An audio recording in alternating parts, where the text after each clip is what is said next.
Shankara Parvati Pati Mahadev Sri Shankara. Namaste, it's Sahara Rose, and welcome back to the Highest Self podcast, a place where we discuss what makes you your soul's highest evolvement. And before we get into this week's episode, I am so excited to share with you a project I have been working on for months, which is my docu-series called You Are Multi-Dimensional. You see, society tries to label us into a box, trying to tell us to only be one thing.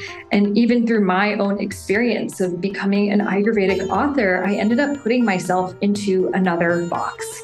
And in this docu-series, for the first time, I really reveal it all. I bring you into my personal home in Miami, and I share with you the lessons that I have learned along the way of being true to myself, my inner artist, my inner visionary, my inner creatrix, and how it's possible for you to create a life, a living, a career that is in alignment with your full multi-dimensional self, where all of you is invited and no part of you is random or needs to be hidden, but rather is part of your day-to-day, because the truth is life is too short to confine yourself to just doing the same thing over and over and over again. And there are so many more parts of yourself that you just have not yet gotten to explore.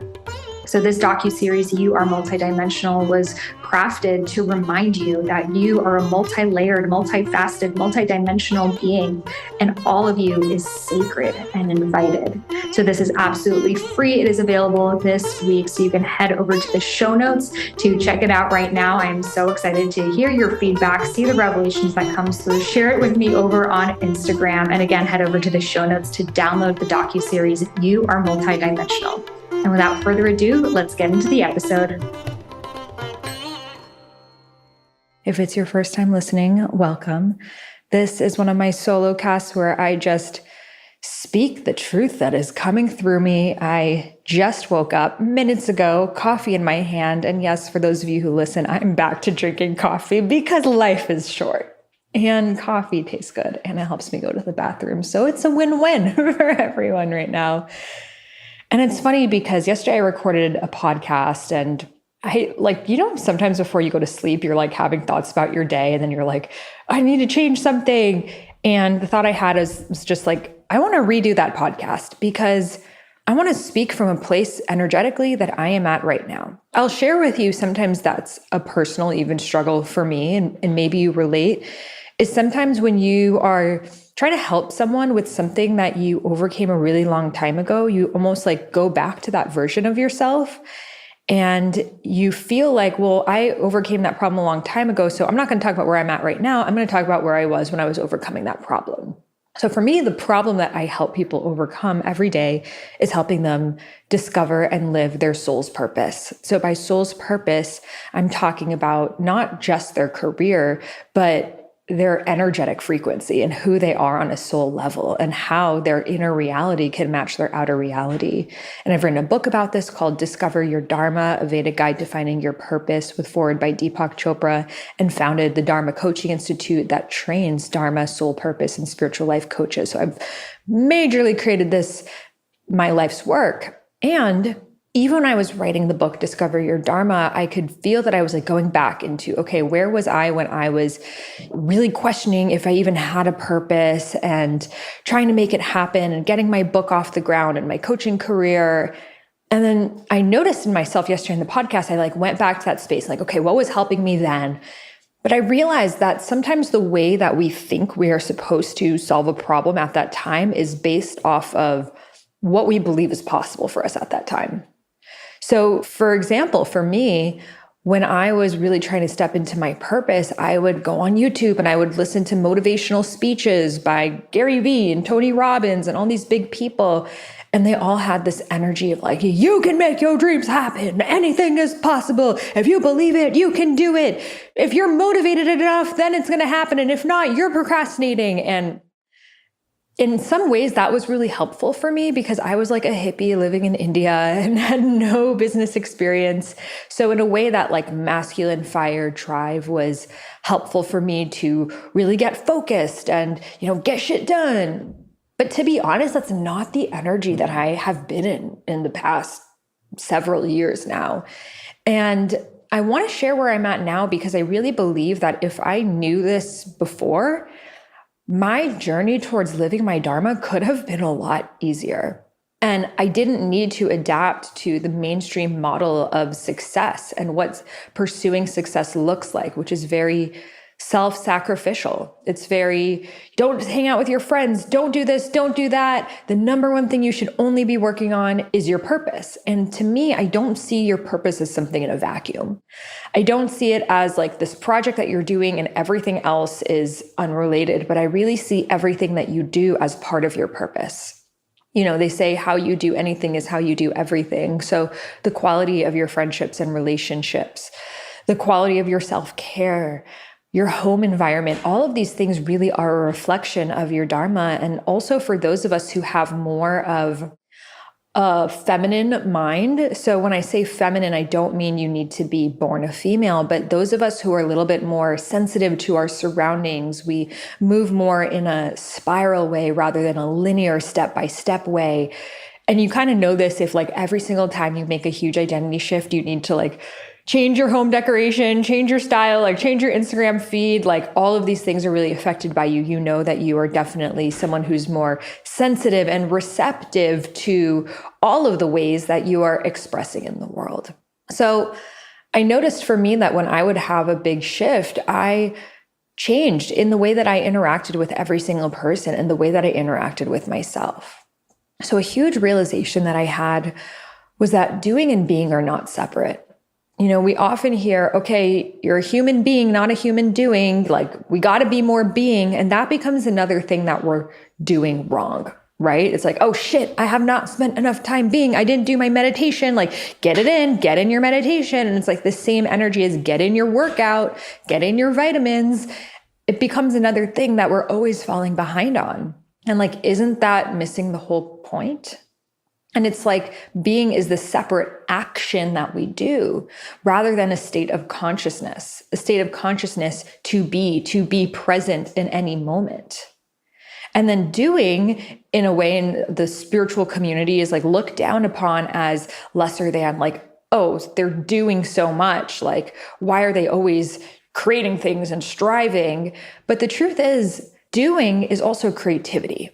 And I believe creativity is one of the highest forms of spirituality, because when we are creating, we are essentially being channels for the unseen into this physical realm. It is the highest possibility for any of us. It's what differentiates humans with animals. The fact that we can create art and music and see meaning in the stars and find herbs in the plants. The fact that we can imagine up and then create a different world is what makes us goddesses and godmen in human form. So I had this realization that while there's this like debate around, should I be more being, should I be more doing? Can you weave in both in any given moment? I want to let that sit for you. There doesn't need to be separate energies that you step into, separate actions of, okay, right now I'm going to be in my doing. So it's like that energy of I'm showing up for work. I have to shove my personality into the closet and I need to do this thing that is separate from me. And it's exhausting. And I'm expending a lot of energy trying to do this because it's not me. And I'm trying to get through this so I can then be. And then being in this shadow way of, okay, I got 10 minutes, put the timer on. This is my time to be. Oh shit, I have thoughts. Did I respond to that email? Oh, what did that person really mean when they said this? Oh fuck, I'm such a bad beer. Shit. Okay, time to do. Neither of those polarities are the truth of that action. We're not really being and we're not really doing. We think we are. We're doing it in this really extreme way that's not the actual truth of what they are, because true being and true doing are both effortless. So I want you to tune into the energy of the word effortless. What emotions show up for you? For me, I carried a lot of judgment around the word effortless because I thought, well, if you want something bad enough, that takes effort. You got to work hard for the things that you want. People think it's going to be easy and it's not. You know, again, coming from an immigrant household where it was all about work hard, sacrifice, and will pay off later. But the truth is, yes, while effort can take you from inertia to something that's a little bit more active, it's higher up on the scale, true dharmic living in alignment with your purpose, being in flow, your highest form of creativity and expression, your sacred doing comes through effortless flow. So when you are just in pure transmission of what is coming through you, maybe you're having a conversation with someone and you're just so with them in every word and you say the right thing at the right time. You're not even trying. It's just coming through you. And sometimes maybe you felt like the words of wisdom that are coming through you are beyond you. Like, how am I even channeling this shit? That's you and your sacred doing. Or when you're writing and you're just, the words are just, again, streaming through you and they're turning into stories or poems or advice or whatever it is. And it's almost like you can't get your hands to move enough faster because the information is just coming through you in clouds. That's your sacred doing. Or when you are dancing and the movement is just expressing through you and it's almost like you and the song are merged as one, that is your sacred doing. Or when you are even problem solving and you're so deep into this problem that you have, maybe it's an event, maybe it's a tech idea even, and you're just so immersed in it, it's almost like you're dreaming up solutions. You are in this thing and it's the expression of it is channeling through you. That is sacred doing. So your sacred doing is where your being and doing merge as one, where there is no separation between the two. You are so deep in your doing that you are being, and you are so deep into your being that you cannot help but do. And this is such a powerful realization to have because you realize that that's really when your highest form is going to come through, your highest ideas, your highest channels. And then you realize that anything that comes from that energy of like, okay, I need to put on that hat and strive and get this shit done. You can do it, but it's not going to be of that caliber, of that texture, of that frequency. And I truly believe that every single person has a variety of different pathways that allows them to be in their sacred doing. You know, for me, coaching was my pathway because I was naturally someone who loved to be in conversation. I get my best ideas through conversation. There's something about being in that energy flow where I don't know what that person's going to say next, that it surprises me by the words coming through me. So naturally, I went into coaching and I found that coaching was the ultimate practice of merging being and doing.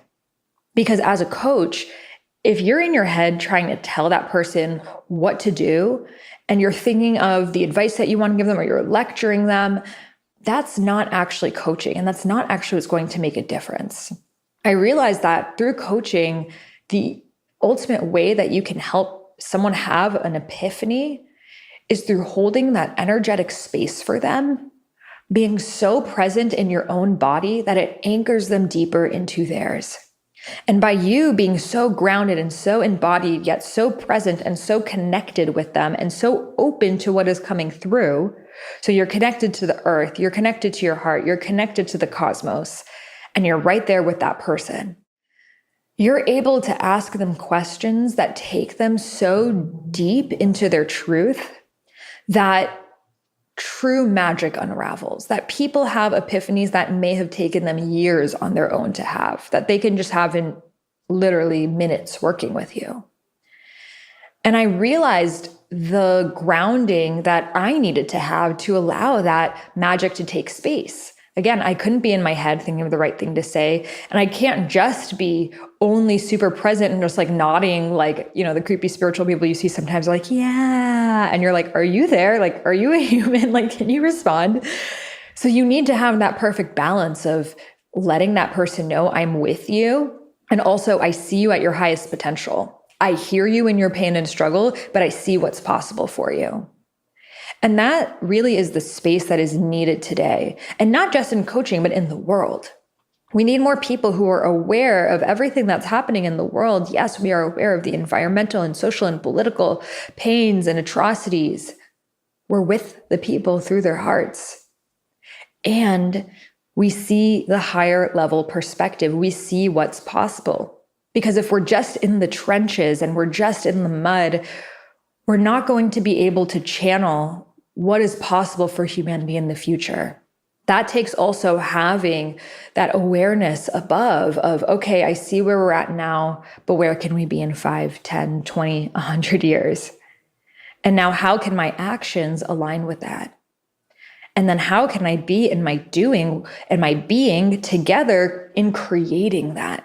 So there isn't this separation of, oh shit, no one else wants to do this thing, so I guess I got to do it. But rather, I am so juiced up and enlivened by bringing this topic out into the world that the hours that may make someone else feel like it's a lot of effort, for me, feel effortless. And the way for us to start practicing this energy, if you're like, well, I don't really know what that thing is for me, is to in any given moment practice being in your doing. So let's say you have some errands that you need to run and you're like, okay, sorry, I have to do those things and I really don't want to. I don't know how I'm going to be in my being channeled, grounded state in there. So maybe it's going to the DMV, maybe it's going to Target, whatever the thing is. How can you be in those situations? How can you, in the line for the DMV, be in your beingness?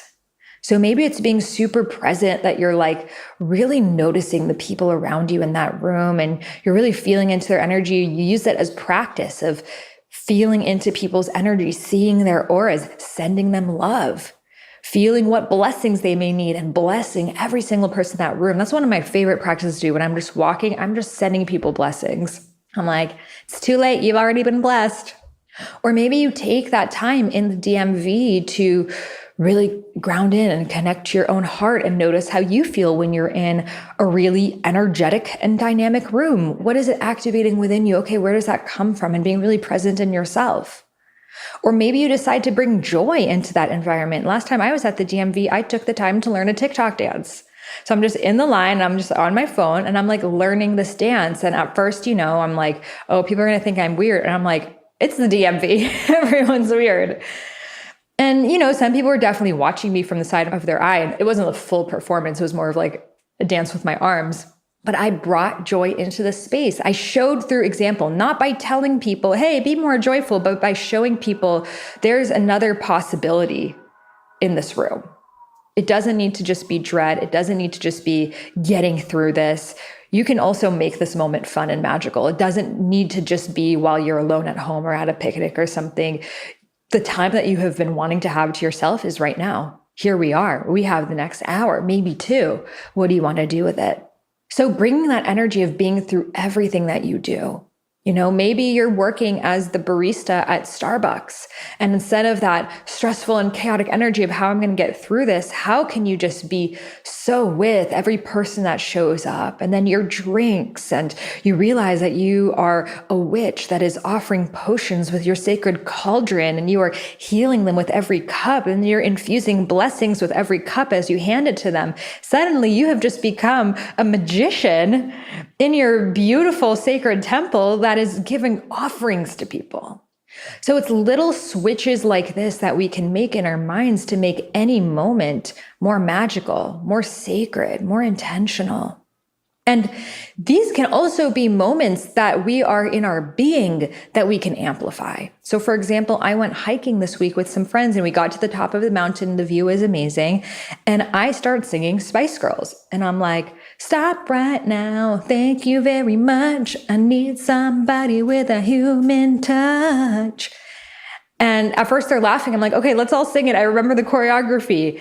And we start doing the choreography. Then we start going into other Spice Girls choreography. Slam it to the left if you're having a good time. Shake it to the right if you know that you feel fine. Take it to the high. Ha, ha. We're going to ride.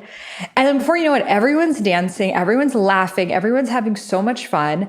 And we took a video of it and I shared it on my Instagram. And people were like, such a great reminder to just take any moment. It doesn't always need to be this peaceful, calm, zen moment where we are so serious. But you can also bring laughter and joy into those moments, and that can be an even deeper being for you.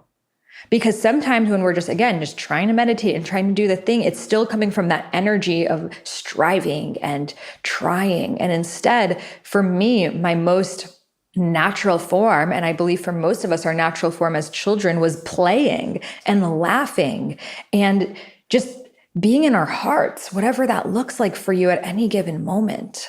So I share all of this because I really believe the pathway for the future is to merge being and doing. And when you merge them, you don't have to worry about, well, if I'm so in my being and I meditate and I become super spiritual, then I'm not going to get things done. And I'm not going to make the impact that I want to make. And I'm not going to, make the money that I want to make.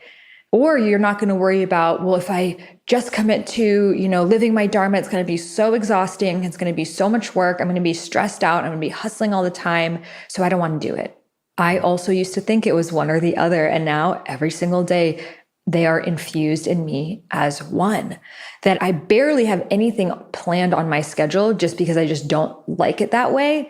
But I channel so much. Like I just woke up right now and it's 9 a.m. and here I am on this podcast because I felt this transmission coming through me. And this is possible for any of you, regardless of, well, I'm a mom, that can't happen for me, or I'm this. It may look different for you, but even while you're breastfeeding your baby, how can you be more in your being? Or channeling your doing, of connecting with that child in an even deeper way rather than checking out. How can you, while you're playing with kids and they want to play Barbie with you and you're over it and you have things to do, how can you bring in some of the lessons that you're learning through that game? How can you now make the Barbie game around empathy or rest or healing or topics that are interesting for you, and you use that practice to actually somatically play these expressions out? So every single moment is an opportunity for practice. It's not an isolated thing. And as we evolve as a species, as humanity, I believe that we will all eventually come to this place that we are simultaneously in our sacred doing as one. So for me, that looks like being here on this podcast with you, writing books, speaking on stage. And none of those things I ever plan for. I never write out a speech before. I never know what I'm going to say on this podcast. I just show up and I let the energy come through me. And I know it's always better than the ones that I do from that energy that I used to be at before. When I'm coaching, and that's why I believe coaching really is one of the ultimate pathways. If you are someone who really loves to dive deep with people, maybe one day you want to write books, be on stages, create a movement around the lessons that you've overcome and sharing your story with others, because it's the ultimate practice. And it's where you develop those methods that you share with other people, the epiphanies that you constantly see that you are helping people have, those become the gems that you offer later to the greater collective. So coaching is the ultimate playing ground where you get to practice and you get to see, who do I really love to work with? What realizations do I love to help them have? Where are they in their journey?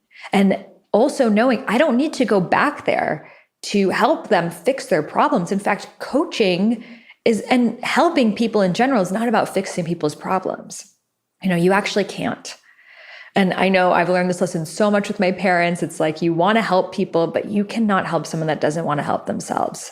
And even through coaching, all you can do as a healer, as a coach, as a guide, is to be the mirror back and to ask them questions so they can have their own realizations, which are so much more worthwhile. So if you are interested in learning more about becoming a spiritual life and soul purpose coach, or just diving deeper into your own soul purpose, your own dharmic journey, doors are open right now for my institute, Dharma Coaching Institute, which is a 6-month in-depth program that includes experiential practice pods, embodied practice sessions, modules, lessons, group coaching to help you in 6 months actually become a certified soul purpose and spiritual life coach. We are accredited by the International Coaching Federation, and we have had now over 1,000 students who have had incredible transformations, whether it is through their career paths, quitting their jobs and becoming full-time coaches, whether it is through changing the way that they operate in their existing companies and becoming the coach of their company and often getting a raise doing so. We have many 6-figure coaches out there who are the Dharma coaches in corporations, helping people align and connect with their truths. And then we have many people who just choose to do it for their own internal journey, who just release so many bonds of codependency and feelings of unworthiness and confusion and self-doubt, and really step into the full butterfly of who they are. So wherever you are on your journey, you just want to dive deep, or you're ready to really take this healing work and bring it out into the world, Dharma Coaching Institute is for you, especially if you love this podcast. I teach the whole thing, and I have two incredible co-founders who deep dive into the business training. So everything you need to know about pricing and coaching and marketing and sales, as well as emotional psychology and working with clients and setting up contracts. So we really help you on the spiritual, the psychological, and the business basis. We have an incredible master coach team, people who've worked with Dr. Joe Dispenza, Mind Valley, so many other incredible places that we really all bring together our coaching expertise and share with you so you can develop your own unique way of sharing your gift